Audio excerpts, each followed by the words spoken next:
How you doing, everybody? Welcome back to another episode of Compelling Conversations. It's been a while, man. I'm so freaking happy to be talking into your ear holes right now. Like always, I hope you're just doing well in life. I hope you have a warm beverage in your hand or something equivalent to that.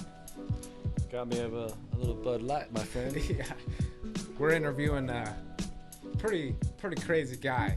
We'll Right? call him crazy for the time being. He's lived an interesting life, and actually extremely tragic, but also like just amazing life in its own weird, twisted sort of sense. That's really nice of you said that. Where the fucking beauty came from the chaos, and the chaos came from the beauty. It's a weird thing. I don't know. Thank you, brother. I appreciate that. Man. So yeah, we're gonna be interviewing him about his life, and I hope you guys enjoy this.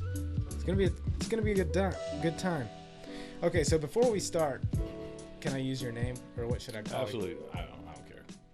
Okay, before we start, it's Ryan. me, Ryan Katzenstein. Ryan Katzenstein. Here's the thing, man, my brother. What's up, brother?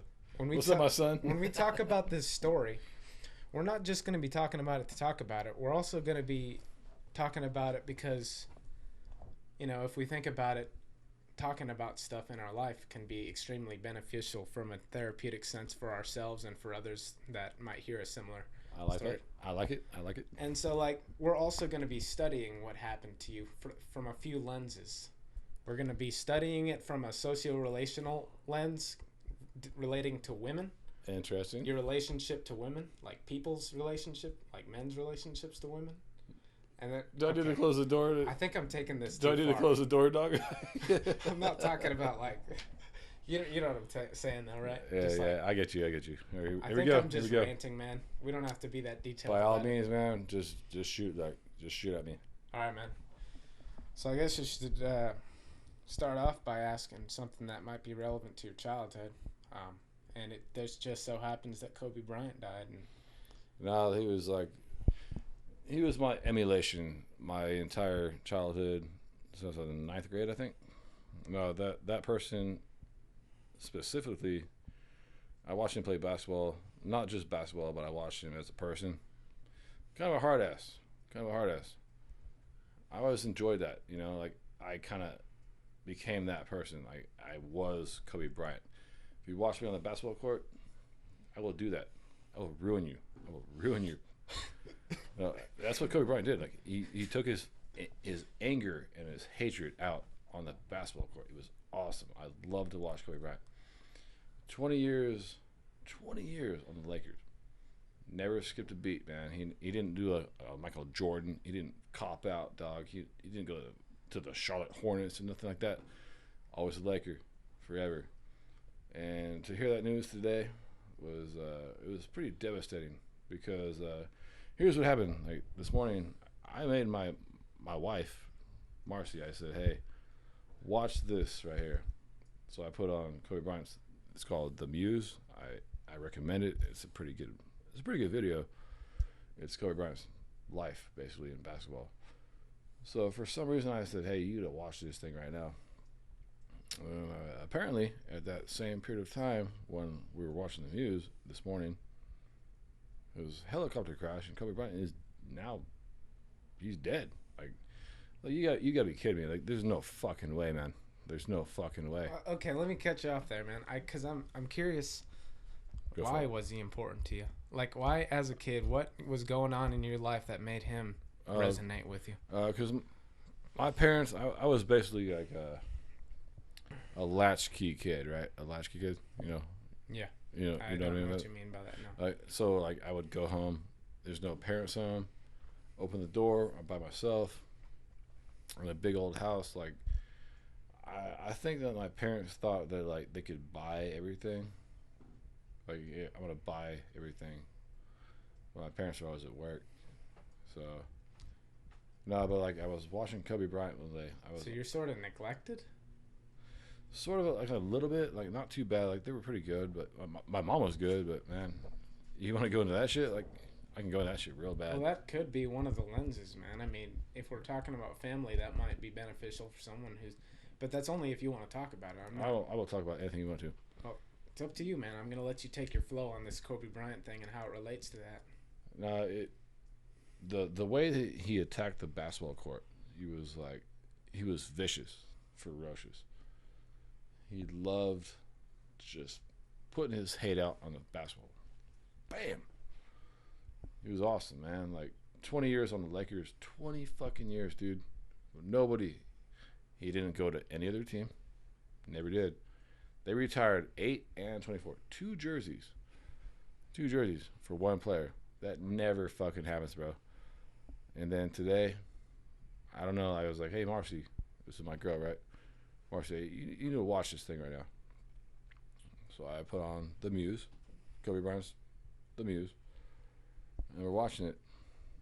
And then I look at like, nah, you gotta be playing, right? No fucking way, dog.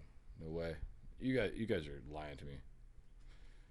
And then if there's 8 different news stories telling you right now that Kobe Bryant is actually dead in a helicopter crash, I'm gonna believe it.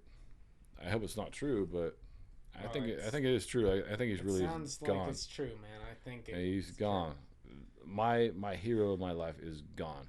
But why was he a hero to you? Like why was the is it just because he was good at basketball, or it was his personality, his ferociousness. Now I watched this guy turn his ankle one time. He tore his ankle like bad, like wicked bad. You know, so bad that you would have called him out, go back to the bench. He went right back into the game and still fucking scored like 45 points. No, he was wicked awesome, man. Like he was the best. It was headstrong. yeah, he was like a warrior, huh? Absolutely. He was a warrior. He was very resilient. Like the best. People say like, oh, Michael Jordan was so great. Like LeBron James was so great. Nah, Kobe Bryant is Kobe Bryant. No one will ever beat Kobe Bryant ever in their life. Kobe Bryant's awesome. Man, he would fight through everything. Like fight through every little thing. I broke my finger. Fuck you, I'm gonna go back in the game. Fuck you. You know, I'm going back in there. Michael's fucked. Alright, I'm going back in the game. Boom, I'm still scoring. Boom, boom. What like really killed me, like I think it was like 2011, I think it was. So like they were trying to get into the playoffs. So Kobe Bryant, he just took it over. Single-handedly took the entire team over. And then that's when he tore his Achilles tendon. And then I think to me, like the most spectacular thing is when he, after tearing his tendon, he walked to the free throw line and 2 fucking free throws right there. He knew that I'm probably done. This is probably the last thing I'm ever to do. And he just walked away. And then he went and he got like therapy and he went through all that medical stuff and he came back. And the most impressive thing to me, besides that, is his last game against the Utah Jazz. Now, if you understand basketball, people, like, the Utah Jazz were the first team that he played against, and he airballed a few in the fucking first round. He missed them, so you know he's gonna come back with a vengeance. So the very last game is against the Utah Jazz. 61 points. That motherfucker scored 61 points at my age. I'm 37 years old. At my age. He did that? Yeah. Oh, yeah, absolutely. He was fucking him up. No, he was. If you would have saw it, this guy was like, he was like, dog tired, like hurting.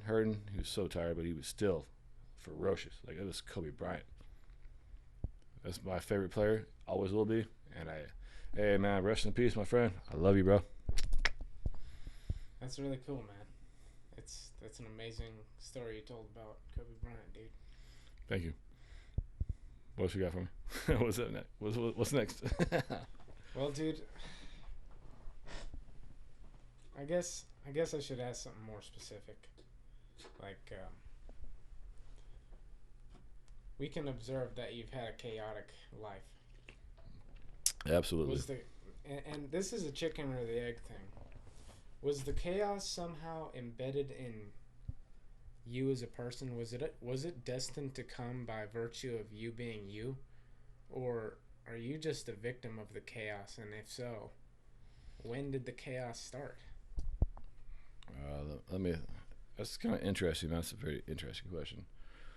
All right, so my parents, they had like a liquor cabinet, very easily accessible. When I was a kid, of course, I would dip into it, man. Like dip into it a little bit.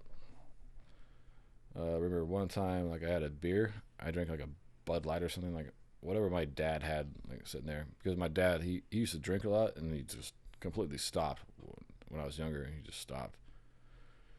So like I was a young boy. Like I was shit, man. I was like fifth grade or something like that, and I smashed the beer, right, and I threw the beer out. This is what he says to me. You want to drink? Make sure you clean up your glass. Some like kind of bullshit like that. Really? Like you're not gonna like get mad at me for drinking? So I used to hit their liquor cabinet. Like my life has been chaotic, completely chaotic, ever since I was a kid. Ever since the alcohol, though? And, well, I was a latchkey kid, man. I never had my parents around, so it's all right. I mean, they chose that life is about, giving money, monetary things, aside from like actually being there. So I spend a lot of time by myself, like a lot of time by myself. I don't blame them. It's all right. Like, shit happens, But don't don't leave a fucking liquor cabinet open to a kid. You know what I mean? I'm gonna fuck around. Yeah, man. The same thing happened to my uncle Randy, man. He just freaking started dipping into that liquor cabinet, drinking that scotch when he was like a young boy, and that kind of took his life away, man. That beginning moment took his life away because ever since then, like every fucking turn in his life was just one screw up after another, man. And he's like in his late 60s now, and his life is just every moment of it was a screw up. Shit, that man, that'll do it to you. And that's just the truth, man. And it's all because of that. He's got addicted to alcohol as a kid, basically. Like, so here's what I think, my friend. Here's what I think. All right, so like, people like they do heroin, do methamphetamines, do this, they do that. I see no difference between alcohol and those hard drugs. They'll ruin your fucking life. Ruin your life. Just because one thing is legal to a certain aspect does not mean it's good for you. You know what? The country makes a lot of money on this bullshit. Like, it's not just the syllabus, it's also the DUIs that they get. There's a lot of money involved in that. Shit, I got 3 of those motherfuckers, right? 3 DUIs. So in other words, they benefit from people drunk driving. Absolutely. Oh, they take advantage of this shit, right? Big time, big time, big time. So like, if you look at it like what I'm dealing with right now, my last DUI was 6 years ago, bro. 6 years ago. And you know what I have? I have a suspended license. I cannot drive. I hate that. I can't drive. So like what I did is I thought I was gonna get my license back. Put a breathalyzer in my car. Went to the DMV. Oh, I'm sorry. Because you took one out before, now you had to go to the 18-month class before you can actually do anything. So, number one, I can't have a license. So I have to give up my license. So they want me to pay like $25 for an ID card. And I can't drive. I can't do shit. Oh, you gotta go to work. How the fuck am I gonna get to work, alright? Now, California's law is, Democrats, I'm actually a Republican. I was a Democrat before. As soon as I saw what you guys fucking doing, I'm a fucking Republican now. All for like guns and free speech, everything. Like, Yeah. you guys need to stop. Like, you need to stop a little bit. Like, because like, how am I supposed to go? How am I supposed to like get a job, get my license back when I can't drive, and I live? My dad's house is way the fuck out there, dog. Like way out there. Like, how am I supposed to get to work? I can't drive. I can't have a fucking license. If I drive my car with a suspended, you're gonna fucking impound that bitch and put me in jail again. Like really? I've already been to jail, dude. That shit sucks, man. That's what you want. It's all monetary bullshit, man. All of it. It's asinine to like try to hold people down for something that everybody fucking does. Like everybody drinks, man. Like even like mad like Mothers Against Drug Driving, the woman that started that shit. You know what? She got a DUI. You know that? She actually got a DUI 10 years after she started that shit. Everybody drinks. Why are you gonna punish so bad? Like, yes, 6 years ago, I fucking ran the stop sign. I rolled my dad's truck. I was fucked up. Man. .38. I was donezo. Like, I'm permanently donezo. They woke me up. I tried to drive the truck away after I rolled it. Not gonna work. Rolled it. So there's the cops. There's the ambulance right there. Where you going? To jail. All right, whatever, dude. Whatever. I've been there already. Fuck you. So I'm in Ridgecrest Hospital in the ER. I got all sorts of fucking, IVs and tubes in my fucking arm. And I woke up. I woke up like I was handcuffed to the fucking bed. And I still pulled all the IVs out. Blood's going everywhere. Like, fuck you. Holy crap! What? Yeah. I try to get away. I try to get away with the cop right there, and the nurses like that. What? Yeah, dude. I've been through a lot of shit, man. Like, you tried to get away while they were in a medical bed? I tried to get away. That's insane, man. That's crazy, man. It's my life, bro.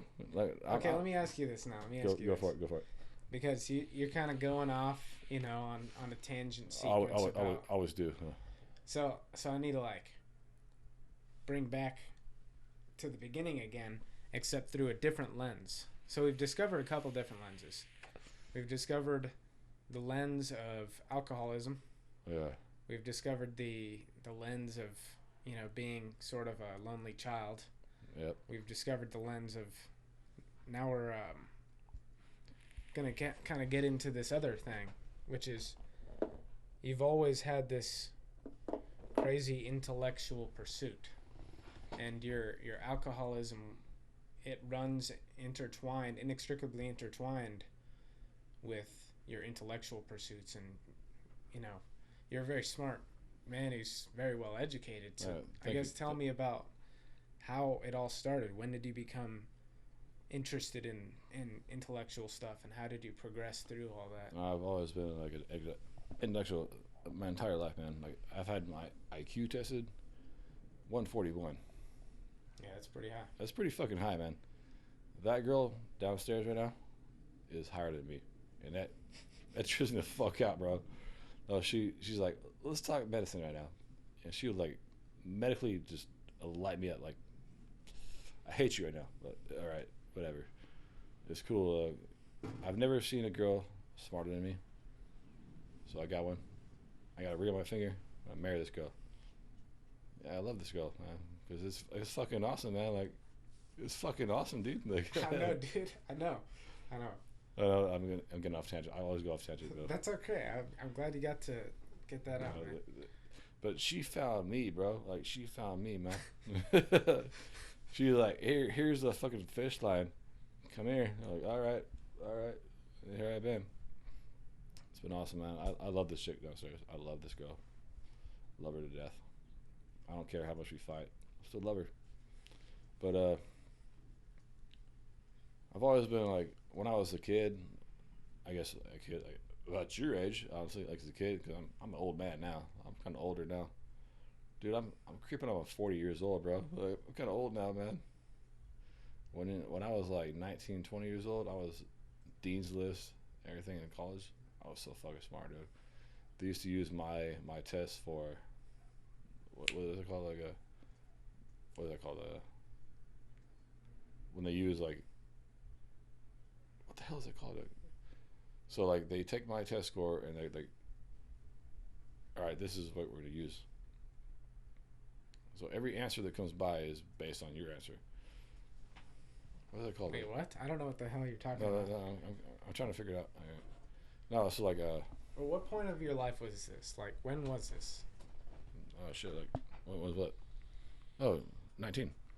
You were 19 years old? I went to like Saracosa. Okay, so this was in Saracosa. Mm-hmm. Was this your first semester, or? I went through like, I think 4 semesters over there. Okay, so let's just go back. Tell me about high school. Tell me about your where the intellectual pursuits were like, what they were like in high school.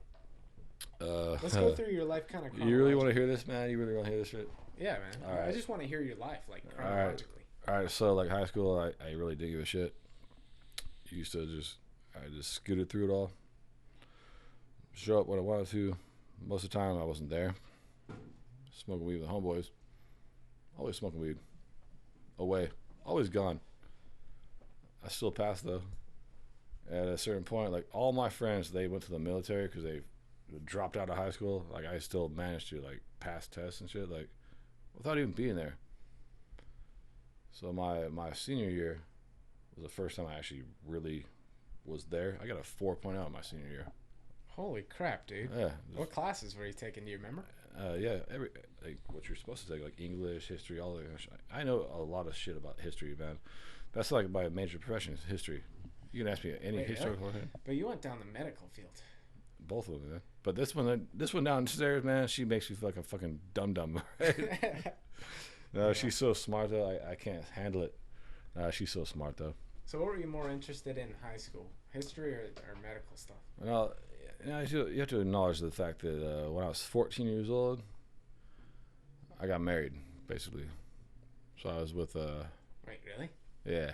Her Holy name was, crap, dude. What? her name was Lisa. I think you did tell me that. We didn't actually like get married, but stayed together for 9 years. So like I was with Oh that girl. my gosh. When did you get together with this girl? 14, bro. I was like, everyone was getting high fives all the time. Like, you got laid at 14? I'm like, fuck yeah, dude, I did. All right, whatever. Like, it doesn't really matter.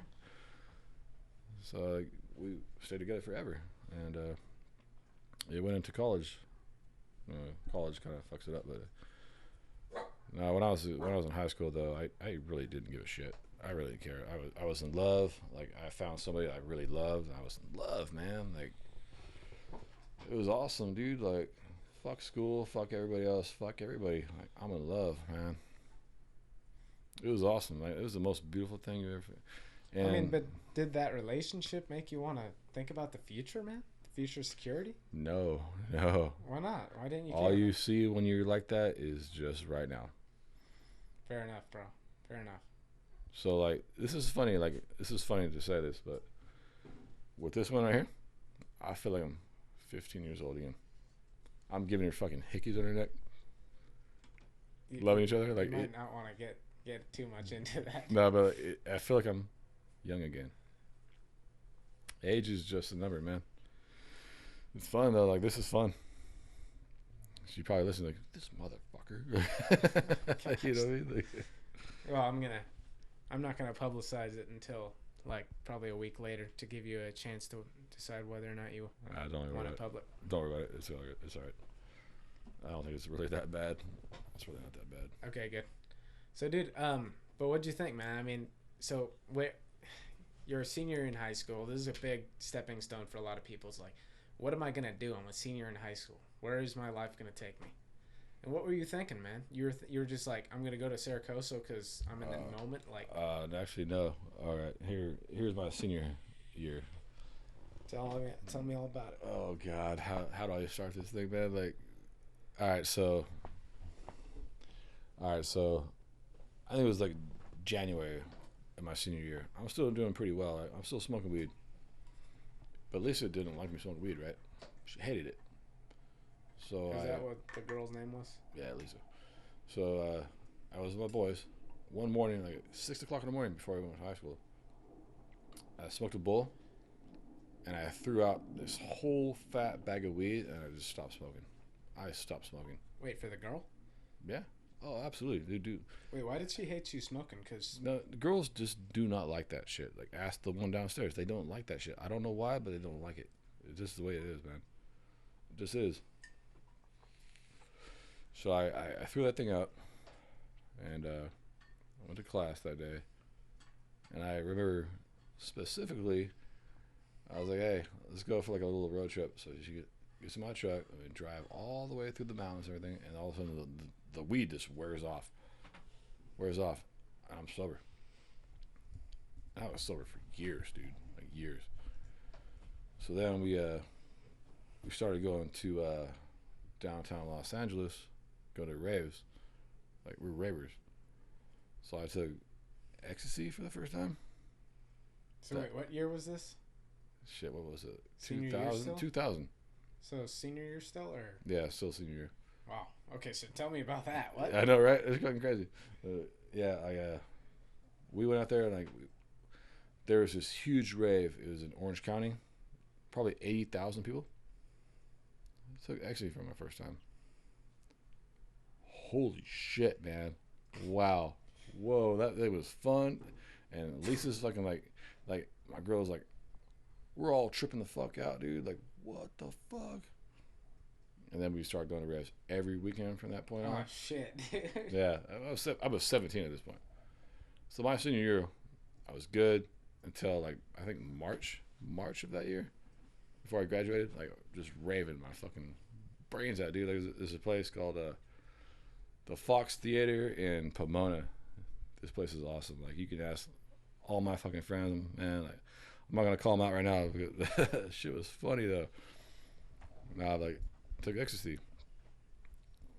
Kind of liked it a little bit. Kind of liked it. And then one day I think I was 18. I was kind of in that a little bit. My friend, she dosed me with LSD, and I had never took ecstasy ever again. I loved LSD like I never loved anything in your life, dude. I was like, fuck, this is awesome, man. Like, it's really funny though, because my girl, her ringtone for her alarm is the same song that came on when my acid kicked in. Darude. It's funny though. That's weird, man. I'm like, I wake up to this every morning, like, shut that motherfucker off, like, stop right now. No, but I used to watch the Fox Theater just melt to the ground. It was fun. Man, it was fun. We used to do it all the time. And like one time, bro. Holy shit, man, we were so fucked. I had my truck. I drove over there. So I piled everybody back in my truck. I'm frying my fucking nuts off, right? I'm so fried out. Too much acid. I can't tell like a green light from a red light at the stoplight. I'm like, what the hell does that mean? Like, I'm so fucked. I'm like, all right, I'm just gonna go for it, dude. Just went through it. Was it a red or was it a green? I don't know what it was. I don't know. It could have been either one. It could have been both at the same time. Bro, that is not safe, man. You're just so like, that's horrible, bro. You know Cajon Pass, right? No. So if you go up like the 15 freeway of the San Bernardino Riverside, so you go up the Cajon Freeway. Cajon Pass is a major pass out of LA on the south side, not like the north side, south side. It was so fucking foggy this one time. It was so foggy, I couldn't see. I let God take control of the wheel, dog. I was like, you know what? I can't see shit, bro. All of a sudden, I'm outside in the desert, and everybody's like, it's beautiful. It's beautiful. Wait, all of a sudden you're in the desert? Yeah, I somehow like went through this entire foggy situation. Like, and you were in the desert? Yeah, we end up in the desert. No, because like, you come out and you got like Hesperia, Barstow. So what happened out in the desert? We just parked up. We were like, holy shit, man. All right. Was it beautiful? No, LSD in itself is a beautiful drug. I don't call it a drug. I call it an entheogen, as did Timothy Leary. It just kind of like, it shows you everything in your life. Like, so what I've read is the only reason why we have like antidepressants, how we know about serotonin, is because LSD in its own right mimics serotonin so well that it looks like an actual neurogenic. So we know about, that's crazy. Like, LSD showed us the world. Like, all these depressed people, the reason why that you have antidepressants is because of LSD. You're welcome. Thank you very much. That's insane, man. It's the truth, man. Look it up, bro. All you, look it up. Damn, dude. So was alcohol still in the picture during this time? Nah. Alcohol. Never really got into that till so I went to Chico State. So you were kind of just drinking on the side here and there. Yeah, just like a normal person, like just Yeah. party here, there, you go a little bit. But when I went to Chico State for college, that's when it just came out of control. Like, it was all right. It was all right. I was fine. And then like my mom, actually my dad, like he got like major depressive disorder and like he killed himself, all this shit. Like so I had to come home for that. Ah, wait, what? Hold a minute. Hold on a minute, man. Go for it. Go for it. You gotta back up here, dude. There's more to that story, man. Like you can't just drop a big thing like that without leading up to it. I know. All right, so like I'm going to school, right? My mom calls me. Your dad's like, he's gonna kill himself. Really? Like, really? I'm like 15 hours away, dog. 15 hours away. Are you serious right now? Oh, Ryan, this is the last time you're gonna see me. So I blast down home. I did this like twice a month, every month. I kind of fucked college off a little bit though. I could have been something, man. But I had to take care of my parents. So I had to come home, take care of him, and then like I guess like he got like medically somewhat sound a little bit, and then I was sitting there, cause I'm slightly clairvoyant. I am because I knew today for some reason that Kobe Bryant something's off with Kobe Bryant today, but I watched my mom. She's like coughing, like what was wrong? Ended up she had like stage 4 cancer. So I came home on Christmas break. I think it was 2005. Came home. Like, hey, there's morphine. Like, Mom, what the fuck? Why is there morphine right here? She goes, hey. I said, what's going on? I got cancer. I said, where? She said, everywhere. Everywhere. I'm just like 3 years older than you are right now. I'm going to college. Like, I'm trying to be like a medical student and everything. This kind of fucked me up. So like, I just kind of like, all right, fuck college, whatever. I stayed home, and I watched that. I watched her die from cancer. It kind of fucked me up a little bit, man. It will always forever be there. It's not like it's not a cop out or anything. Like everybody dies, you know what I mean? But now when your mom's crawling on the fucking ground because the cancer went to her spine, Ryan saved me. That shit hits pretty fucking heavy, dog. Yeah, that's pretty heavy, man. That's sad, dude. It's very sad. So you understand why I drink so much. Try to get rid of my reality. Yeah, that was a tragic thing to go through. How old were you during that? I turned 25. I turned 25. I remember I had the card, you know, like, oh, my dad's like, keep climbing mountains because I was riding my bike all the time, climbing hills. My mom says, I love you. It's the last card I ever got from her. Yeah. Like, I don't really have emotions anymore. I don't really have anything. I'm just kind of like, I'm kind of just fucked. I'm just a blur. Like, today when Kobe Bryant died, it's the first time I cried in a long time. But I actually told Marcy, I said, hey, if he dies, you're going to see me cry. This is before I even knew he was dead. And he was dead. Yeah, I fucking cried, man. I cried. Yeah, I gotta cry. I'm a fucking man. Everybody cries. You gonna cry? You a bitch. You know what I'm saying? Yeah, dude, everyone cries, man. It's completely natural just to cry. Like, let your emotions out, man. So I don't get it, man. You're emotionally dead right now. Sort of. But like Kobe Bryant was powerful enough to somehow bring that out of you. Well, he was the person that I really did emulate my entire life. If you actually watch me play basketball, I played just like Kobe Bryant. Can I ask you this question? Go for it, man. Anything you want. And this is a very, very sad, depressing question. All right. Go for it.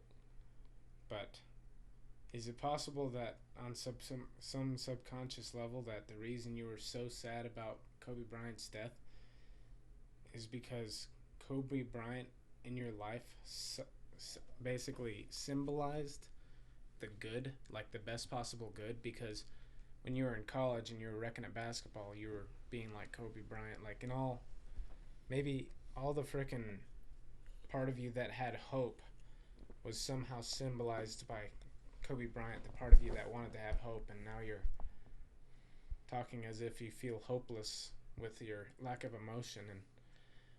And is it possible that you think on some subconscious level that the death of Kobe Bryant in real life kind of you know symbolized the death of hope? It symbolizes like the death of myself right now. So I need to like reboard myself again. Like I need like another identity. No, because that was my hero, man. Like always my hero. Like I used to play like in intramural sports. I used to play for UNR with my brother. There was like a 5-on-5 little intramural tournament. We only had 5 people, so we had no subs. You know what I'm talking about? Like, dude, I used to score like 36, 30. I used to score all the time. I used to lay down flat, score a 3. It's crazy. I was that good. I was like so fucking good, man. But like that person right there taught me how to play basketball. He was nobody fucking liked Kobe Bryant. Nobody he was an asshole. That's fine. I'm an asshole. You can ask the girl downstairs. I'm a fucking asshole. Trust me. You can ask her. Yeah, he's a fucking asshole. Trust me. All right? She will agree with me. But I don't know. Like I really liked how he was as a person. Hardcore as fuck all the time. Like always there. Always coherent. I watched him sprain an ankle one time. Like so bad. You told this story. He sprained his ankle. He just walked back on the court like. Yeah, you told that story earlier. Yeah. Yeah. Like this motherfucker's though. Like this motherfucker though. Yeah. It's pretty hardcore, dog. Like when he did rupture his Achilles tendon, he went to the free throw line. Yeah, you told that story. Right? I already said it? Yeah, all right. My bad. All right. You're funny, man. All right, next question. Keep going. That's some funny shit, though. But yeah, man, I don't know, dude. I guess, just to go off on a little side shoot here. So we're talking about Kobe Bryant, we're talking about alcohol, and then we started talking about psychedelics. Oh yeah. So tell me about the avatar of self that was attracted to, because we're all broken, from a Freudian perspective. Mm-hmm. We're all broken down into a whole bunch of different personalities that take place in certain situations. Mm-hmm. And so you have a personality that's interested in the medical world. You have a personality that's interested in history. You have a personality that's drawn to psychedelics. They're like different components of self that sort of take form in the moment. So, like, tell me about this one, man. What part of you was, like, tell me the character arc of that person that began from the start, was attracted to psychedelics, and how did it end up? All right, so like growing up, latchkey kid, smoked weed a lot. Didn't really do it for me. I just kind of like I wanted like something else to show me reality. Like what is actually like what is reality? What is real? So LSD, it showed me this thing. I used to watch the ceiling. I can remember this very, very specifically at the Fox Theater downtown Pomona. Beautiful thing. It was built in like I think 1910. Just a rundown piece of shit. We used to party all the time though. Beautiful place. Watch it all just melt. I'm like, yo, this is fucking cool, man. May I point something out very briefly before you continue? By all means. So, you said that the beginning of you seeking out psychedelics was you made an ontological question. The ontological question was, what is reality? What is reality? Mm-hmm. In other words, you by nature are somewhat philosophical. Absolutely. You ponder philosophy. Therefore, you must be, according to Big Five scientific model of personality, high in openness. So we've just kind of discovered an aspect of your personality, which is you're high in trait openness to experience, because you're philosophical and you just you're open to new ideas. I don't know. You're seeking the truth of reality and like. I'm a very interesting personality, my friend. I'm very interesting. I've seen a lot of shit, man. So I it might be like trying to hide from it or not. I don't really know at this point in time. But man, that shit was fun though, dog. Like that was fun. I used to go to parties all the time. Downtown Los Angeles all the time. Take LSD. Open my head up. Hey, here's the world. It's beautiful, man. It's beautiful. And drive home. Come home. Loved it, man. I really loved it. I guess I don't really know what to think about reality anymore. Why did you love it so much? What about it was beautiful? Like every color, every aspect of your life is just completely exaggerated and beautiful. Like it's only one thing you can actually experience by yourself. It's really hard to put into words though. If you're driving down 395 through the desert at 5 o'clock in the morning and you watch the sunrise in the desert, So beautiful. it is the most beautiful thing I've ever seen in my life. Like, damn, this is great. And my homegirl, she's like, dude, we should just take this dirt road and just drive. Just take it. What's over there?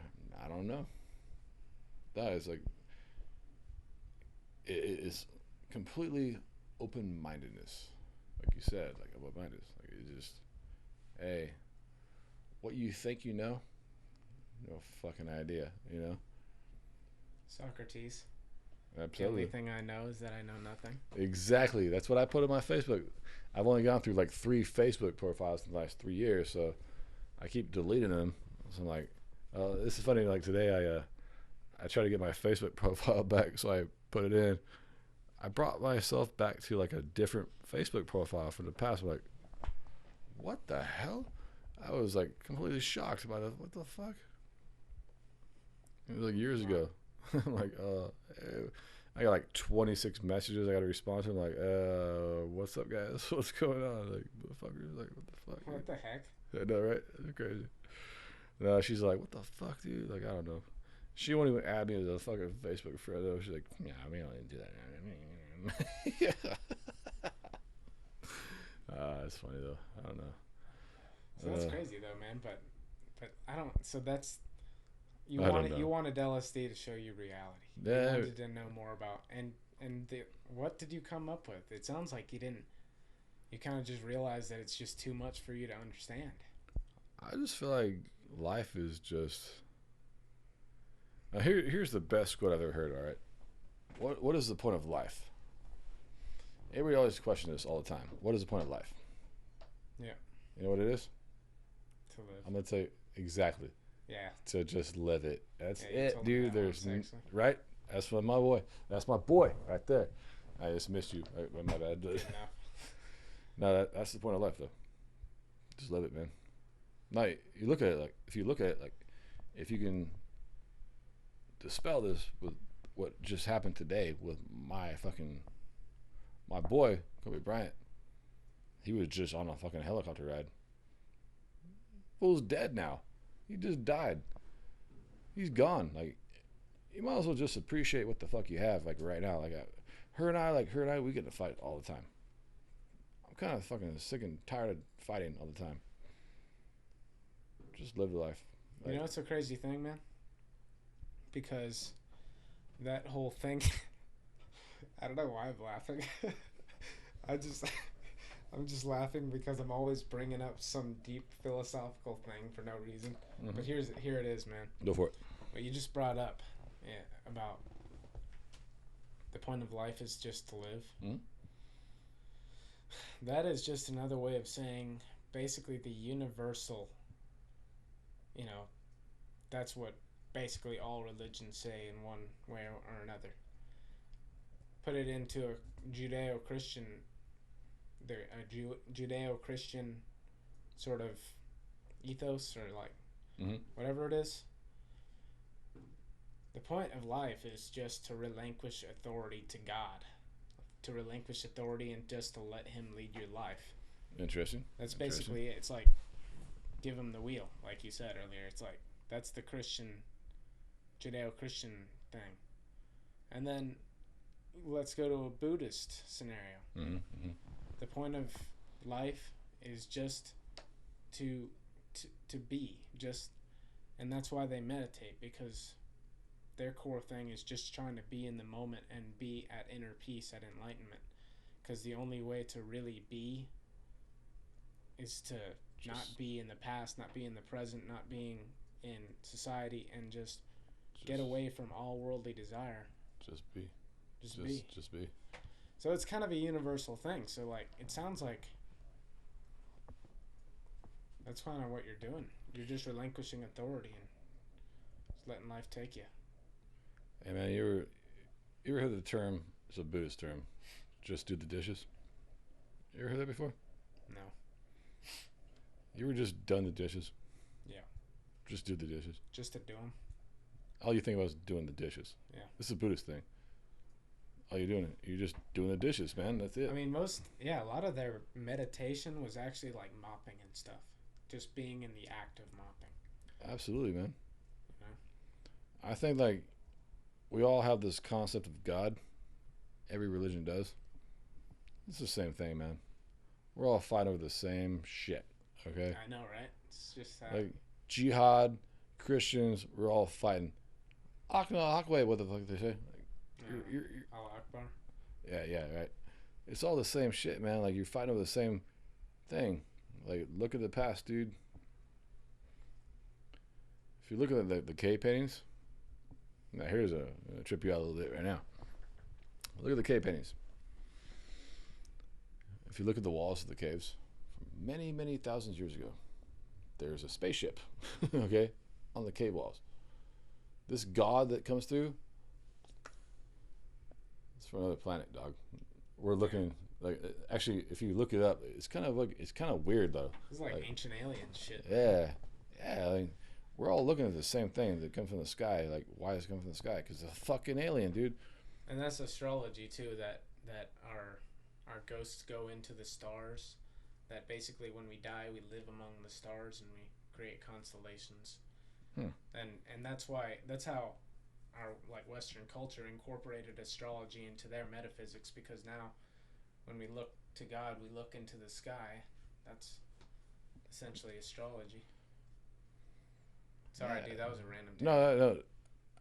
I'm very random myself. It's all good. Like, no, just like I look at everything like, man, we're fighting over the same shit right now. Like, we're gonna have like a religious war over what?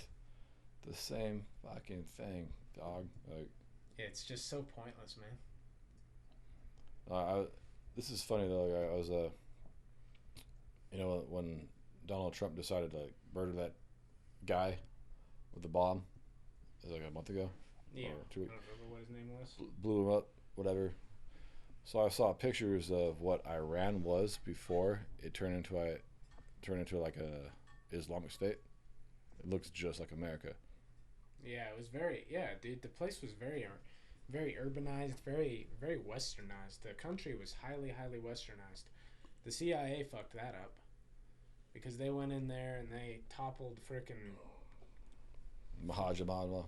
his name was Mahazadek or Mazadek. Yeah, his name was Mazadek. The CIA toppled Mazadek even though the country was flourishing, and now they're just some crazy theocracy, and it's just... That's very true, man. Like religion will kill you. It's all the same shit. Like the theocracy, the ambivalence of choosing one thing or the other, like, it's retarded. Like we're gonna fight over what? Like the same God? Like what are we? 1400, 1492 again? Let's just have a religious war. What the fuck?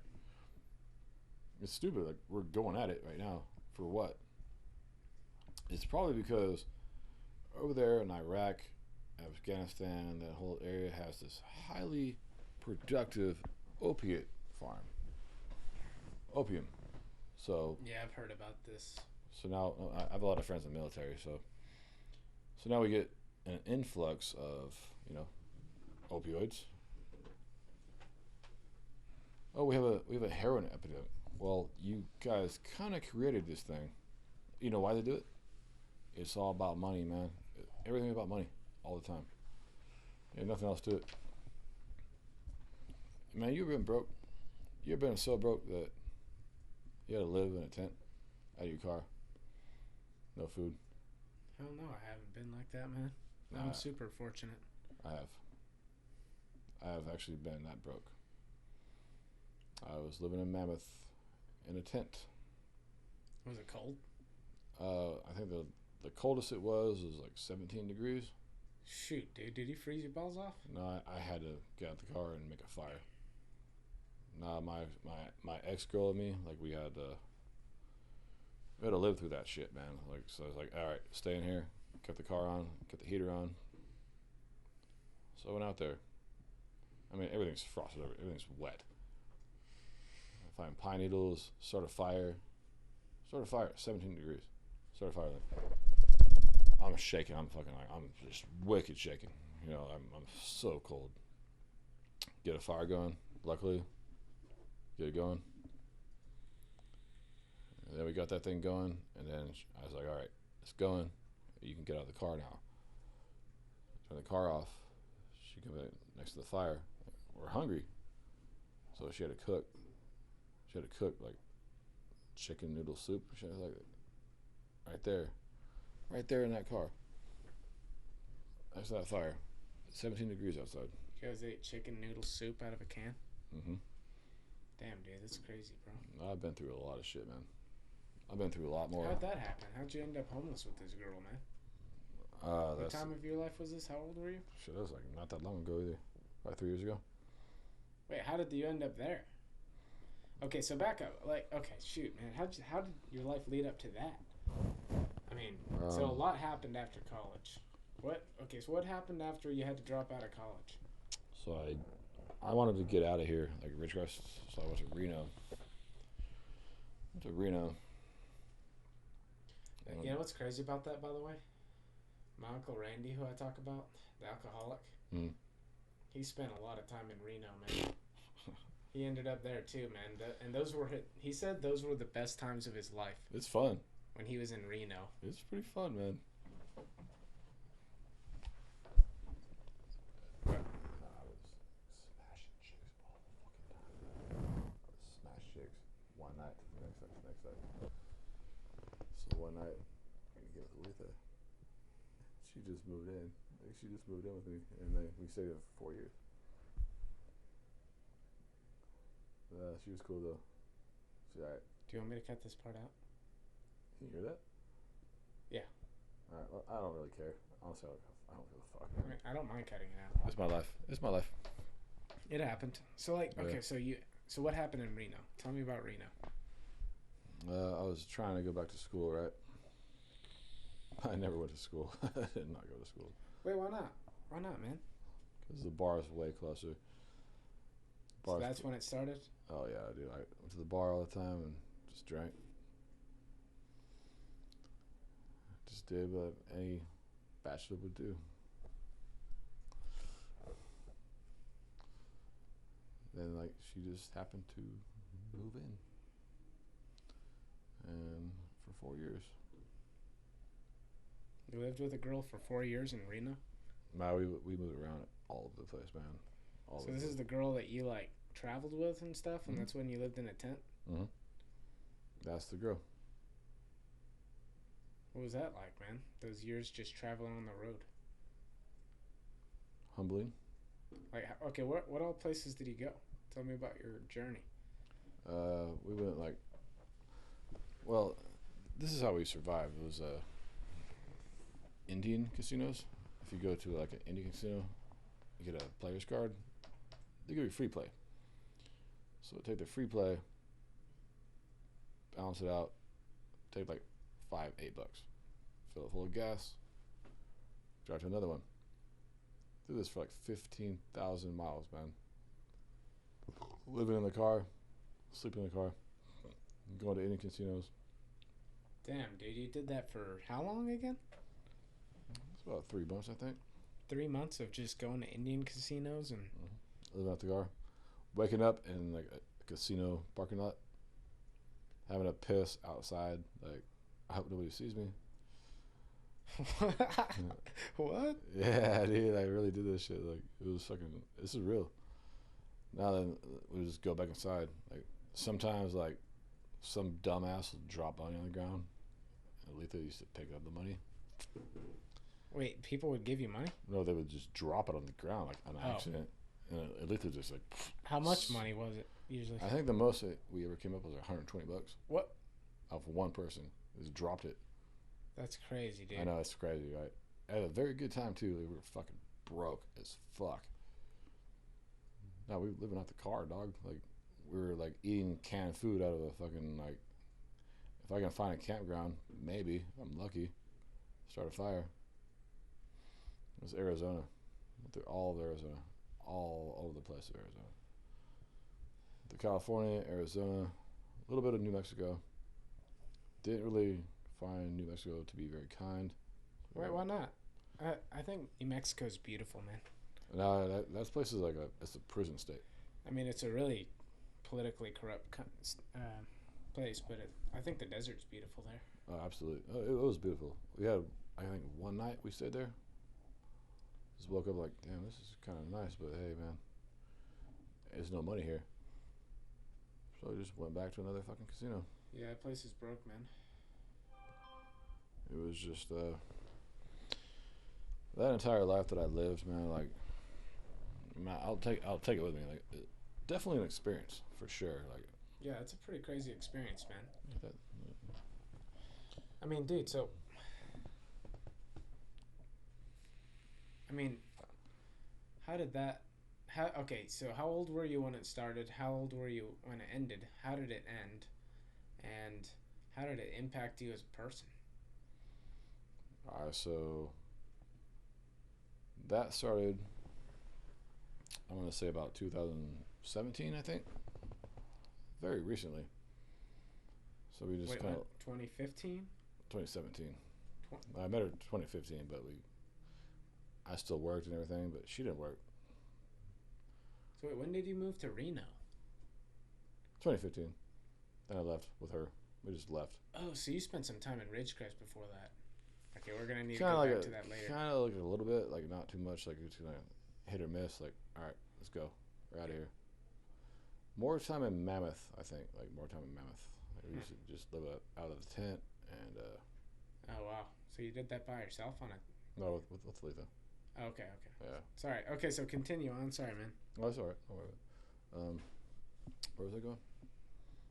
You were talking about how old you were when you started with the girl. And I mean, this is very recent, though. This is so when did it... So it was 2015 to 2017? So her and I were 2015 till 2019. 2019? Mm-hmm. When did you decide to move back to Ridgecrest? Like, when did you work at InShape? I've been like hit or miss. 2017, I came back. December 2017 till November 2018. No, she goes away. She's like, this motherfucker. Shoot, when did you work at InShape though? Like, did she leave while you were at InShape? Like, or am I getting the times confused? No, she was still there. We just kind of came back and forth. So, 2017. Now, mind you, like, she used to go to like rehab and psychological hospitals all the time. Didn't really get a lot of time with her. She was always going away. Always away. Yeah. Fair enough. So like last year, I called it. I'm done. I'm done. And so I went on this road trip with my brother to Seattle, all of Washington, all So this of is Oregon. recent, very recent. Oh, very, very recent. Like just like yesterday shit. Like Well, okay, yeah, just go ahead and tell the story. Sorry, dude. I don't know where was I going with that. I don't know. No, I was just okay. So so you and the girl broke up, and then at some point you worked at InShape, and then you worked at High Desert. How'd you end up at High Desert? Because that's where I met you. I kind of schooled, you know who, a little bit. What's her name? Stacy.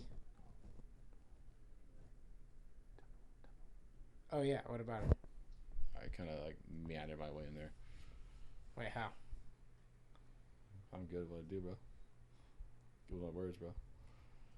Wait, I don't get it. Okay, so where'd you meet her? How'd you end up walking in there and working there? No, I saw something online. They're hiring for a personal trainer. I'm like, I'll apply for it on Indeed. She called me one day. Oh, can you come in for an interview tomorrow? Sure. Why the fuck not? So I got the job the next day, dog. And How'd you get? So they interviewed you. Katie was there, right? no, it was Sheena. Fucking Sheena, dog. Oh, so Katie wasn't there too? No, it was Sheena. And Just Sheena. so how'd you get the job? Like, I don't know. I guess I have a way with my words, my friend. That's what my girl says. Like, you're pretty good with your words. Like, you can talk yourself out of a fucking wet paper bag. You know? And so can she. And she just dipped out. I don't know where she's going now. I'm kind of curious where you going now. so dude, like, man, okay, okay. So after you dropped out of college, you went to Ridgecrest. Because for some reason, I want to know. I'm really curious when you worked at InShape. 2017, 2018. So what was that like? Tell me about starting at InShape and stuff. That was so fun, man. So how did you get your personal training certification? Like, when did that happen? Like, I'm kind of curious about all this. Like, why did you decide to become a personal trainer? Like, I've always been a personal trainer. since when? A long time ago, man. Like a long time ago. I worked at 24 Hour Fitness. Talk into the mic. 24 Hour Fitness when I was 2012, I think, in Reno. Yeah. So I've always been a personal trainer. Damn. Yeah. So you started that young? Did you have to get a certification? Oh yeah. Actually, my first certification for that was when I was back in 2000. 2000. I was 18. Back when they had a written test. Damn, dude, really? Yeah, I've been a personal forever, dude. I've always been a personal trainer. So you've just worked various personal training jobs throughout your life? I wish. I just didn't. No, I didn't. So why did you start getting interested in that? What made you first want to become a trainer? I think that the most part of it, like back in InShape, was the compensation, like for selling a personal training package. If I would have signed somebody up, I would get like $180. Boom. Wait, really? Yeah. It was not being a personal trainer. It was I make you money, you make me money.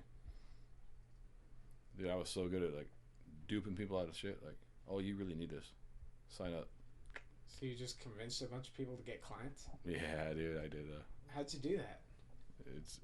It's an art, dude. It's an I art. don't think I'd be good at that, man. No, it's kind of fucked up, man. No, I got that from I worked at LA Fitness for a little bit. LA Fitness in Riverside. Like, you gotta do this. You do this. I was like one of the highest sellers ever. Wait, really? Oh yeah. I convinced some lady one time. I got $400 on this sale, my second day. And I said, you know what? I don't really feel comfortable doing this anymore. Well, how did you fucking convince people? What kind of shit did you say? If you take somebody out and you work them out just the right way, and they're beat to hell, they're like they can't do it. Like, you need this. Like, you actually need this right now. So go ahead and sign this right now. So they sign it, right? It's kind of fucked up, but It's how the gym industry does work, though. So I took that to In Shape. Like Genevieve was working there. She was like the head manager, Genevieve, back in the day. I was like, hey, I worked at LA Fitness. You want to show me? You want to show you how I do this thing? I remember seeing you at freaking In Shape when I was like a high schooler, man. Yeah, no shit. All right. That guy. Now she like Marcy told me I look like a tool and shit. Like you gotta be fucking kidding me right now. No, but I would just sell to everybody. I would probably work like 30 hours a week, maybe. Still take $2,000. Whoa, dude! Why didn't you keep doing it? Alcohol. Oh no, dude. Why though, man? I'm just like I need like new experiences in my life. I can't like sit around and like be the same way. I have to gotta experience like new experiences all the time. Where the hell did this girl go? The fuck are you doing now? Man, you're crazy, bro. I am crazy. You could have lived a pretty solid life, man. You could have saved a shit ton of money doing that. Do you regret it? Of course. That's the only job I really regret is In Shape. I missed that job. Hey, can I take a break for a second? Yeah, dude. Just for a second. I'm going to be right back, dude. All right, guys. We're going to take a break. We'll come back on in a bit. Go. All right, man. All right, Ellis, I really appreciate back. you. Thank you very much for doing this for me. Dude, I'm glad to have you on, man. I'm glad to have you on, man. Therapy session 101. Hell yeah, dude. I mean, where else? I mean, is there anything else that catches your mind? I mean, you told me one story about like literally freaking getting stuck in the desert or some shit. Oh, dude, I have so many fucking stories, bro. Like, I have so many stories. I can't even keep up with them. I kind of want the audience to know the story about when you were in school and you like turned in a test while you were just tripping on shrooms. Oh, that's a good one. That's a good one. All right. This is one of my best ones right here. All right. So it was medical ethics. Okay, class medical ethics. I probably went to that class like maybe twice in that semester. So I walk in late, right? Take my blue book up there. I look at it like, what's the question? Like, I have no fucking idea what the hell this is. I took probably a quarter ounce of mushrooms to the face this time. Well, my tolerance is good.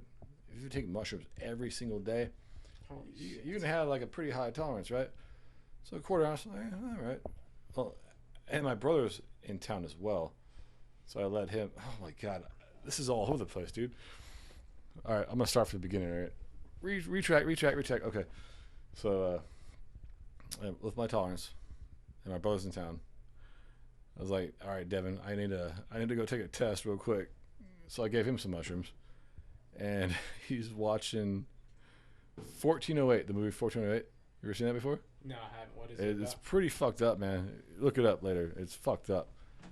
So he's watching 1408 on mushrooms, and I go take a test, and I walk in that fucking place, dude. I'm late as fuck with my blue book. I'm like, I am just sort of tripping. Like, not really that bad though, because I have a high tolerance. So I go all the way to the back. I open the book. I'm like, I have no idea how to answer this fucking question. I haven't been here I've been here twice. So what I do is I wrote a fucking story, dude. I wrote a story about my life, about my mom and everything, like my dad, and I just wrote a story in this blue book. Took the entire fucking blue book up with a story. I was the first one done. So I walked down. I was like, here you go. And he looks at me. He goes, holy shit. I was straight goobered out of my fucking mind, dude. Like, you know what I got on that fucking test though? What? I think it was a B+. From telling a story? Yeah. No, he was like, this motherfucker though. Wait, really? The guy gave you a passing grade? Oh yeah, absolutely, dude. Did you ever talk to him again? No, most professors in college, they're kind of connoisseurs of like the psychedelics. They Wait, are. really? Oh, absolutely. Just like listen to them, like the way they think, the way they say things. Really? Okay. Just the fact that he knew when I walked in there, he was like, holy shit. I was like, all right, cool, man. And then it's just fucking just writing shit down in the blue book, turn it in, walked out of that motherfucker like, okay. Went back home, and my brother, which I had given mushrooms to before I left, is on the floor doing the fucking Homer Simpson thing, like walking around in a circle and shit. Like, what the hell? he was so fucking trash on mushrooms. He was fucking freaking out because it's 14:08. I was like, dude, what are you doing? Like, I don't know. What the fuck, man? And then we just gonna stop him and just continue to do more mushrooms, and that was it. Like, there's really nothing else to it, man. What the hell, dude? I'm glad you got a passing grade on it. No, I fucking murdered that motherfucker though. I murdered it though. Did you pass the class? Absolutely. What? B minus. A B minus. No way, dude. Yeah, dude. Fuck yeah, dude. That's nuts, bro. No, it's true though. It's actually true. This really happened though. This really happened to me. No, he just knew, like, you can tell, like, when somebody knows what they're doing with these things, they're like, they can, like, sense your vibe and your whole entire spirit. I just looked at him like, he's like, oh, he's kind of probably going through a hard time. All right, let me read his story. I'm pretty sure it's pretty fucking interesting, you know what I mean? No, I'm very grateful for the fact that he gave me that. It was awesome. What was the professor's name? I can't remember his name. It was medical ethics, though. It was a pretty hard class. Really? I went there like 3 times. One is to take the test. 2 other ones, I was like, this sucks. Man, fuck you. I'm going to go to a bar. If you ever met him again, like, what's up, man? Would you talk to him? Oh, hell yeah. I'd be like, what's up, man? How you doing, bro? No, I love everybody, man. I love everybody. Like, what's up, man? How you doing? Remember me? Mm-mm. Remember this? Oh, shit. I would tell him, like, straight up, I did this, right? He's like, I kind of fucking, I bet he was like, I knew it. Yeah, probably. Right? It's fucking crazy, though. So then so then what happened? You got stuck in a desert somehow? This is many times. There's one time you, like, got stuck out in the desert for, like, fucking 3 months or something like that, wasn't it? Probably. Probably. So tell me that story. Tell me about the freaking desert thing. There's a lot of desert stories, man. I don't really know. All right, you ever heard of Saline Valley? You heard of that? No. All right, so there's back in the 60s in Death Valley, like Death Valley-ish, there was this hot spring. Great hot water come out the ground. So these hippies made this retreat. Now it's called Saline Valley, which it is Saline Valley. It's a salt valley. So I've been out there a few times, like many times actually. Hold on, I'm gonna pause this. Okay. All right, if you want to YouTube it though, I want some money out of that. No, all right. I'm just kidding. It's not gonna make any money, but if I ever monetize it somehow, I'll give you some money. Yeah. No, I'm just kidding, man. I don't really care. Money means nothing to me. Yeah. So yeah, sorry guys, we had to plug in my freaking laptop. It was the outlet wasn't working. And so. I had to get some more beer. So thank you very much for holding in there. Appreciate it. Yeah. So we took a break. Where were we? Oh, talking about you in Saline Valley. Yeah, Saline Valley, yes, sir. All right, so you ever heard of Saline Valley though? Yeah, you told me about it like on a previous hiatus. Yeah. This place is pretty cool, man. Like, it's 50 miles on a dirt road out of Big Pine, or if you go to Lone Pine and you go to Death Valley, it's a dirt road. And this is 50 miles of dirt road. Completely out of the way, everywhere. That sounds crazy, man. It's awesome, bro. It's probably the most fantastic place I've ever been. I brought my brother over there before. And,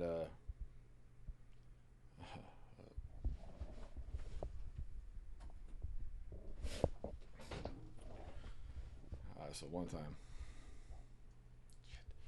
Here, I'll pause it. Hold on. Better. All right, we're back. She knows me. It's a beautiful thing about being in a relationship with an older woman. She knows you. I can tell her everything. She already knows everything. She'll kick my ass probably later. Like, you motherfucker. Like, whatever. Anyway, so Saline Valley. I've been there many, many times in my life. I mean, this is a hippie place out of the middle of nowhere. The only people that know about this are people that actually just stumble upon it, or you hear it by this, what I'm telling you right now. So I go there. I'm gonna take one time out of like the 18 times I've been there. So my brother and I were over there getting a hot tub. There's 3 fucking naked girls in that motherfucker, dog. Damn. Yeah, dude, and they're young. They're like your age and shit, like young. They're naked and they want. That's all I'm gonna say, bro. That's it. And then like my brother and I, we left about 3 o'clock in the morning, and we're driving out of there, and this huge meteor, flies through the sky like the biggest thing in your life, like just like holy shit, like really? We watched this thing like come through, like oh my god. We came home, and this is not the first time that's happened to me. Wow. This is the second time. One time I was just like by myself and that shit happened to me. I was like, what the fuck? It's Death Valley. Like now Saline Valley, if I want to give you the directions to the Saline Valley, if you're in Big Pine and you go east, there's I think it's 168. So you follow 168. Like towards Nevada? Yeah, and there's a turnoff right there. It's Saline Valley. Oh, I think I saw that. Yeah. I was up in that road. So you take that turnoff, and it's like paved road, and all of a sudden it's just dirt road, 50 miles of dirt road, and you just like, what the fuck? You end up like in the middle of this valley. You're like, what the hell? There's one road. There's no sign to it. Like nothing to give you a fucking choice. You just have to know. One road goes to, I guess it's north. When you're going down, it's north. You take this one road and you just follow it. You follow it for like, I swear, like 5 miles, dude. Like you follow it, all of a sudden you just land on the spot. Palm trees, hippies, spots of like just straight up places like. Did I miss something in there? No, you're going good. All right, so like. Now, like, back in the 60s, like, this place was made for hippies, right? So you don't know about it unless you stumble upon it. That's cool, man. It's awesome. I'm trying to take her over there. She just doesn't like car rides and shit. Like, I want to go there, man. it's awesome, man. We should all go do this shit, man, because it's fucking fun as fuck. Maybe you find a fucking chick, man. You get laid as fuck, dude. No, her and I'll be like, all right, what's up, girl? I've already got what I want. Like, I got what I want. I'm good. Like, I'm actually really good. For the first time in my life, I'm fucking good. I love her. I've never been in love before, since I was like 14 and shit. Like, dude, it's fucking crazy, bro. It's insane, man. It's fucking crazy, man. Like her and I swear to God, like, we're fucking 15 years old. Like I gave her hickeys and shit. Like we were fucking around all the time. It's awesome, man. I swear to God, like I'm a fucking young kid again. Like, yeah, I love it, dude. I love it. And I thought she was gone. I was like, I went downstairs. She's like sitting there. What's that? Like, oh shit, are you still here? All right, thank you. Nah, she's cool, man. She's good people. They always say like older women. Here's what my psychiatrist said to me. Okay, this is what my psychiatrist said to me. Older women, they're easier to deal with because they don't have like insecurity shit. They're not like, what are you doing? What are you doing? This, that. They just, all right, whatever. It's easier. Life's a lot easier with older women. Hey, what's up, baby? How you doing? Good. How you doing? I don't know. All right. I don't know. I'm pretty happy, man. She might kick my ass when you leave, but whatever. Whatever. Get my ass kicked. Still make up with her. It's fun. It's fun though. Here's the funny part though. Like her and I we're very very similar. I've noticed a lot of times like we'll be thinking the same thing and just say exactly what we're thinking, and it's the same fucking thing. That's weird, man. Like we're on the same wavelength all the time. And I've tried to get away from her. I've tried. Wait, why? Because sometimes we're kind of assholes to each other. Mostly my fault though. Like, it's always my fault because I'm a fucking asshole anyway. So I've gone home and then I still come back. I still come back over. No, I had all my shit over here, all my stuff. 2 days ago, all my stuff was here. All my stuff is back at my dad's house, but I'm still here. I'm like, what am I supposed to do right now? Like, what am I supposed to do right now? Like, I'm gonna just continue to wear the same clothes and shit. Like, damn it. Nah, she's good people, man. She's cool. Just, damn, she's like creeping about fucking 50 years old, dog. 50. Right? Yeah, dude. So anyway, just to take it back a little bit. Mm-hmm. So By all means. So one of these times, I think you said you were like stuck in the desert for like hours without any water, and you like almost died of dehydration or something. Probably. Let me think back to that. It's Saline Valley. It has to be. So when Saline. did that happen? I've been there like so many fucking times, dude. Probably about 10 years ago. Damn. Yeah. No, like my Forerunner, which is now completely torn apart in my dad's garage because I had to work on it. I'm sort of a mechanic, as they say. No, I used to drive that thing all the time. It was my mom's truck, so I'm not going to get rid of it. Well, I got lost out there one time. I got stuck. I got stuck out there. So I'm a fucking idiot. Damn, dude. Yeah, it happens, though. It happens. I got my Buick beached once. Wait, what? Remember when I used to have a Buick? Oh, that's right, the Buick. Yeah, that thing got beached. What did you do to that? And the recovery guys had to get me. Yeah, that car's dead now, man. I mean, it's not dead, but we sold it. It was just on its last legs, so we sold it to a guy who really needed a car. So repaired a couple things and sold it to him for $500. Are you driving a Subaru? Yeah. Yeah, dude. Good call. Those are good cars, man. Good car, man. Yeah, it's my mom's old car, and my mom just got a new car, so I'm just gonna get that one. What was it? It's a Forester, right? What year is that? Crosstrek 2013. No shit. Pretty good car, man. Yeah, that thing could probably drive up to Saline Valley, you think? Oh, absolutely. Oh, so you want to hear a story? Yeah, man. Let's see. I got. What the fuck? All right. So anyway. That's a long cable, I know. I know, right? All right. So I have a 2011 Subaru Impreza. It's red. Or she likes to call it my little red wagon when I leave. Yeah, fuck you, I'm gonna leave. Whatever. But I was driving that thing, drinking and driving down the dirt road. I figured, let's see what I can do with this motherfucker, right? So I go 60 miles an hour. Just I hit a fucking rock so bad, like I bent my fucking front wheel. I hit it so bad, bro, that my CD player stopped working. I hit it so bad, like I was like, fuck. How'd that? Where was that rock? I don't know how I missed it, because I'm always good at. Obviously, I was drinking.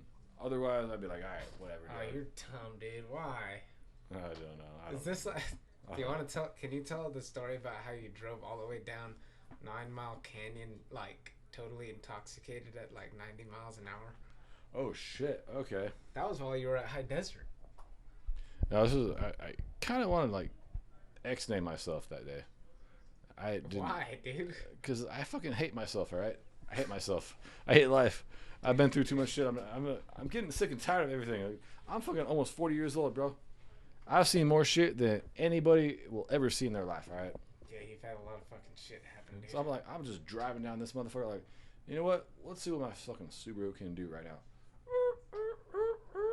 Skidding everywhere. I don't know. I just made it down the fucking hill. I was like, you know what? This is fucked up when I made it downhill. Called my brother like, you kind of fucked up right now. You probably pick me up. You probably get fucking arrested right now. No, I was blasting down that Wait, motherfucker, did the dude. cops pull you over? No. If they would pull me over, I'd be dead.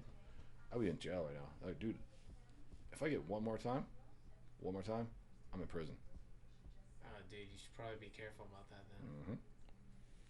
Yeah, you should really be careful about that, man. You don't want to fuck that shit up, dude. I would tell you. I told you about it when I was in jail. Yeah, you said they wanted to make you their leader or something. Yeah, Dude, tell the story about how you ended up in jail. All right, so I got a DUI, right? No, All right. well, I thought it was because you got busted at the fucking on base camping. Oh, out that was there. a different one. That's a totally different one. So wait, Dude, I've been to go jail like so many times, dog. Okay, was the first one when you were like 19? 19, hey. And you were at the frickin'. So tell me about Bowman Road, and like, set the scene there. Which one is that? You're camping. No, that wasn't Up camping. on- I wasn't even, no, like the first one? Yeah, where you like had a bunch of weed and you were All right, there, so technically on the base off Bowman Road. so my first one, I was 19 years old. I had my girl and two of my friends with me. I'm not gonna name any names right now. So I was out there in my truck, and I guess it was like the place where they drop bombs and shit. Like it's next to the base and shit. So I parked the truck. Out there taking a piss, and these cops roll up, dude. They with their lights off, they rolled up. I'm still taking a piss. Like, oh my god, what the fuck? So they went through my car. They found a bong, a whole bunch of weed on me. So they took me and my other friend and my girl to the station in China Lake. They did that, and like, Damn, dude. and my friend, like, they kept searching my friend. They kept searching him because he looked like he was fucking super stoned and shit. Like, no, he had nothing. You know what? My girl had some though. You know what she goosed it though. There was a whole eighth in What her do you mean, goosed it? in her vagina. What? Put a whole eighth in her vagina in the bag. Yeah. And we got out there. Like, my buddy, he actually drove my car back to me. Jeez, And we got out of there, and she pulls it out. What's up now? And we smoked that motherfucker big time, dog. What? What the hell, dude? And then you guys smoked it. That's fucking funny, dude. No, she goosed it though. I didn't know she did that though. No, because they found like I had like 8 different bags of weed in my car. 8 different bags of weed. Just because I liked my different weeds. Like, I wasn't dealing at that time. Yeah. But like they found the I was working at John's Pizza at the time. I was a delivery driver. In my delivery cart there was a little package thing, you put the pizza in. There was the bong in there. This motherfucker, he goes to me, don't ever fucking lie to me, don't ever lie to me. I'm like, oh my god, I'm fucking 19. He's like mad as fuck, like, it's just weed, man. Like, it's fucking weed, dude. Like, nowadays this is no big deal, but dude, The cops were like screaming at you. oh, they used to yell at me like, don't ever fucking lie to me, I'm gonna fucking kick your ass and shit. Like, sorry, man. So we went to the jail. They were checking out homeboy. He got nothing. And Lisa's there. It's all gooch. So Nate, like, he has my truck though, and he comes back and picks us up. We go back to Nate's house, and she goes, Oh, so you didn't get arrested that time? oh, I got arrested. Oh, but did you go to jail? Like, you said you. No, so when did this you- time I didn't go to jail. I got a. Oh. I So was, how'd you end up in prison, man? I never was in prison. I thought you went to like. No, I went to Bakersfield or Laredo, with the last one, the DUI. It's not a prison. Apparently, what I hear is prison's way better than what I went through. something. Wait, why? Where did you go? Laredo. So it's the county jail of Bakersfield, Kern County. Yeah. So I got that last DUI. That was like 6 years ago, man. That's a long time ago. It's like, it still feels like yesterday. So because I had rolled my dad's truck. Yeah. I ran a stop sign, rolled his truck. It's fucked up. Blasted my head against the window, broke the window up with my head. Tried to drive away, and then all of a sudden I just like woke up and there's ambulance and cops. I'm like, oh shit. So they took me into the ER, where I pulled all the shit out of my arm. I said, fuck you, I'm bleeding everywhere. Like, get these things out of my arm right now. So I woke up. Tried to escape. Yeah, I'm handcuffed though. No, this is kind of funny because I was just telling her that story. No, she knows I'm fucking nuts. No, she knows I'm fucking nuts. It's all a right, crazy story, man. it's fucking crazy. So they took me into the jail. They booked me. They let me go. At 5 o'clock in the morning, I'm bloodied. I'm fucking beat up, dude. I walked all the way from jail to my dad's house. You know my dad's house? Like, it's like a 5-mile walk, dude. Yeah, it's a pretty long walk. And I wake up in the morning, like, Dad, kind of rolled your truck, man. That was fucked. How mad was he? Or what did he even say? It was. I think like my dad, he's like a passive aggressive person. It has been just dished out to me over the years now. So what did he say that time? You okay? All right. There's blood all over my fucking face. Like everything's bloody. He just goes, "You all right?" Yeah, that's pretty cool though. You all right? That is pretty cool. Yeah, I don't know. I don't really know. So It's kind of weird, but it's a weird story, man. But like, so I had to sit there for 2 months before my court date. My court date was, I think, June 6th of 2014. I think that's the date. So I go there. Everybody goes through. Oh, you got this traffic ticket. You. I'm the last one there. Ryan, how do you plead? Guilty. you just say guilty. Oh, absolutely. I was fucking way wicked guilty though. And he's like, "You want your sentencing right now or later?" You know, I thought that maybe because of Father's Day is coming up, I could get off for a second and spend Father's Day. No, I got shackled and cuffed. Went to jail in my dress clothes, shackled and cuffed like a motherfucker. And then like, and 4 days go by. Like I have to go back again to the courtroom, but I've already been transported to Bakersfield. That's a long ass drive, Bakersfield. So I come back like I'm all shackled and shit, like in my orange jumpsuit, all my shit's all shackled and shit. Like, and like, he goes, "You know what? You're very lucky that you actually waited." He gave me 6 months. No, he was gonna give me prison time. He was gonna give me prison time for sure. He only gave you 6 months. 6 months later, Wow. I served 40 days. So what was it like in there? All right, so like, I was like already like, all right, my life is fucked right now. Like 6 months, I'm fucked. My life is fucked, right?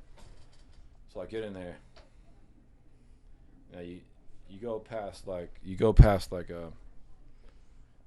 when you get in, they check your shit and then they're like, okay. Yeah. Then they're like, okay, you're assigned to one cell, you know, like one bunk, whatever the fuck it is. Like, so I go to it's a pod. Sorry, a pod. Pod number 9. Pod 9. Let me see that thing. So I go to pod 9, and this is immediately what they ask you when you go there. Are you wood or you Sereno? Well, dude, I'm fucking white, dude. I'm fucking wood for sure. Like, come on now.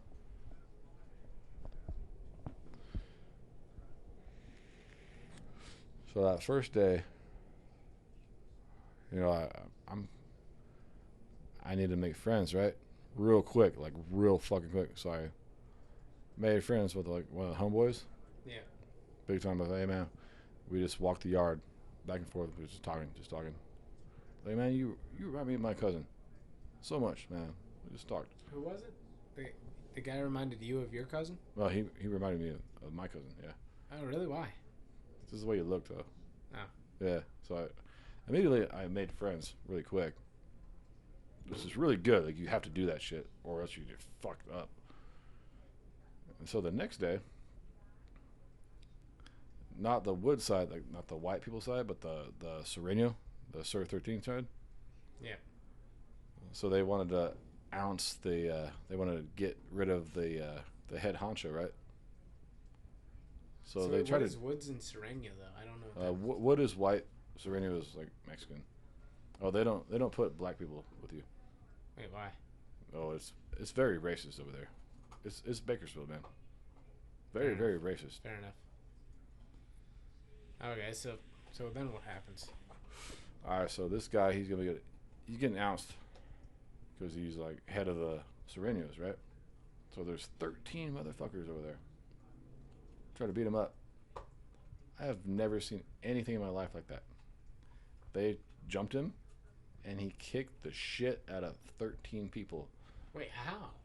He's just ferocious, man. Like he's bam, bam, just fucking slugging away. Like he was a big dude. He was a big guy.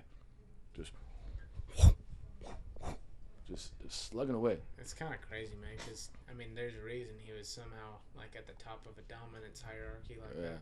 So like the person that took the reign after that, his name was Fats. He had all his face tattoos. So wait, why did the guy get dethroned? I don't know. I never know. I don't ask those fucking questions, man. Like you don't ask those questions. No.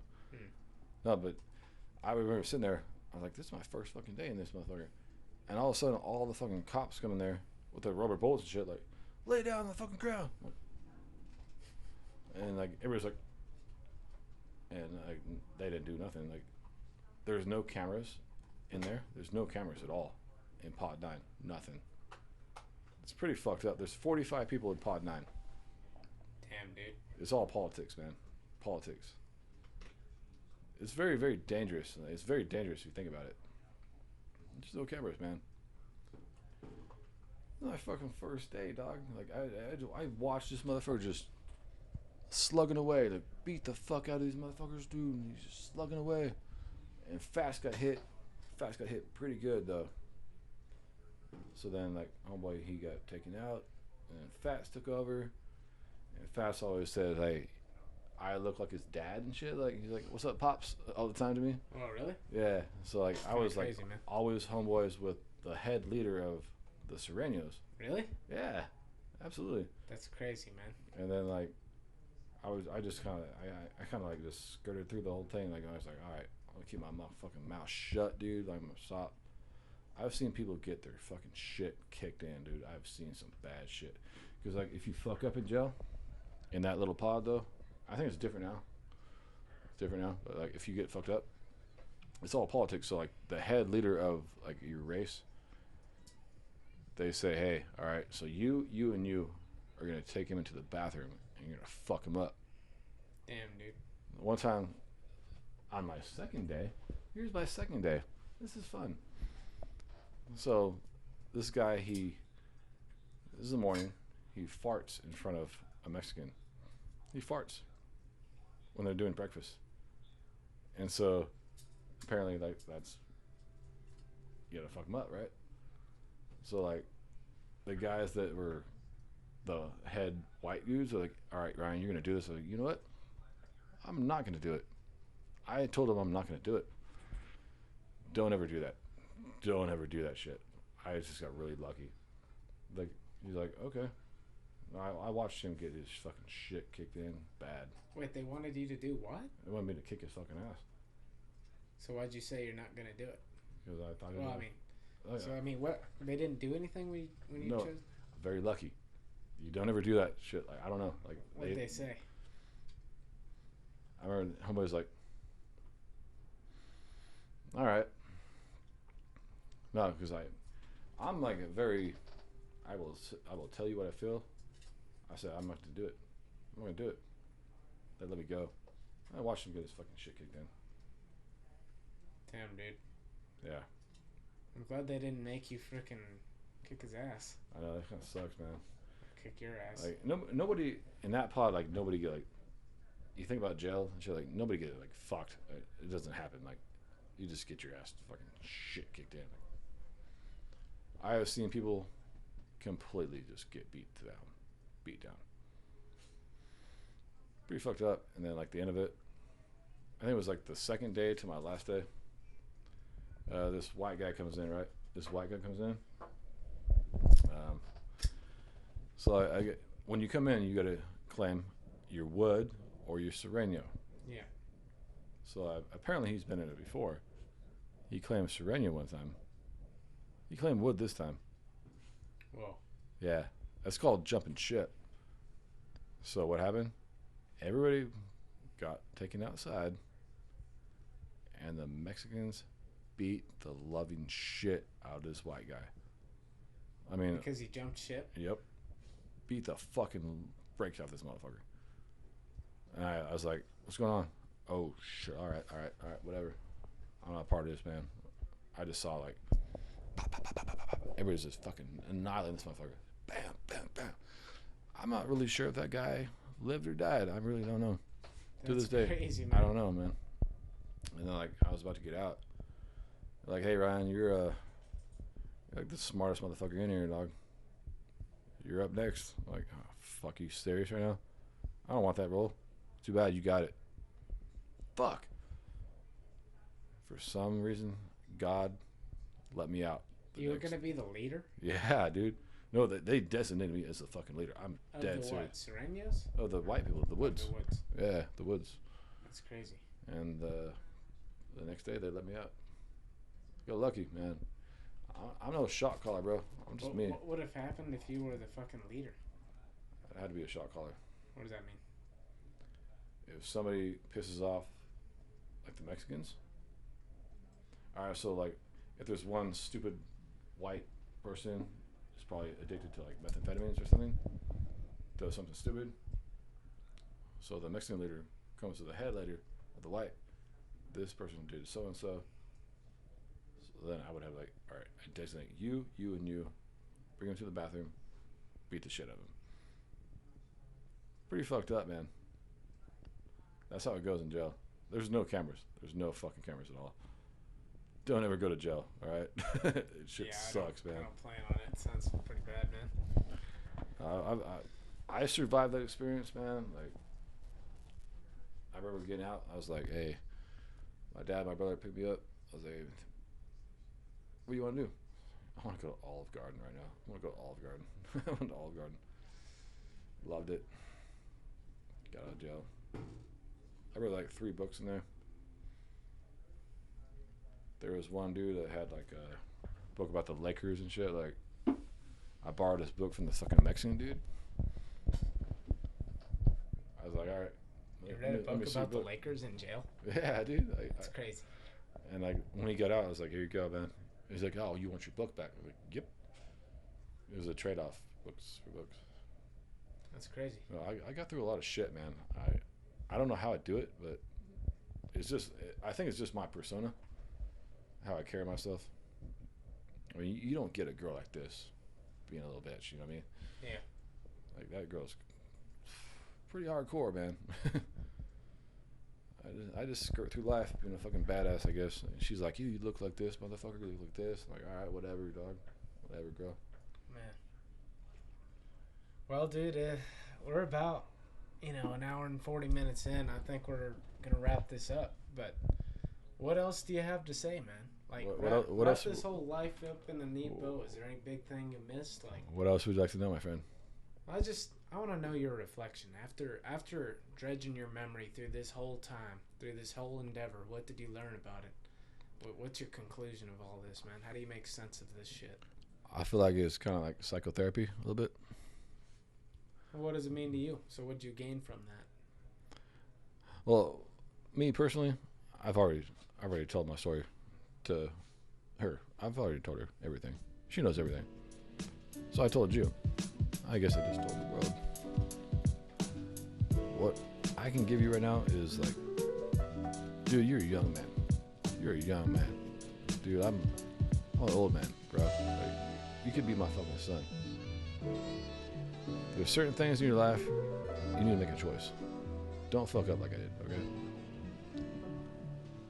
I made the decision a couple times to drink and drive. Or smoke weed on the base. My life is completely fucked right now. Like, I could be something else. But because of what I've done, here I am. Just make good choices, my friend. You're a smart kid, man. You're a really smart dude. Like, if you ever want any advice, ever need anything, you call me. You call us, all right? We'll handle it. I appreciate that, dude. Absolutely. I appreciate your wisdom, too, man. I appreciate this time. Thank you very much, my friend. Yeah, man. Thank you for telling your story and being so open with us, man. It was enjoyable to talk to you and hear it all, man. I wish you blessings on your future endeavors. Thank you, brother. Thank you guys for listening. Go ahead, kick your feet up and relax. Grab a warm beverage again. Enjoy And reflect. Reflect on life. You might learn something. Right. Thank you.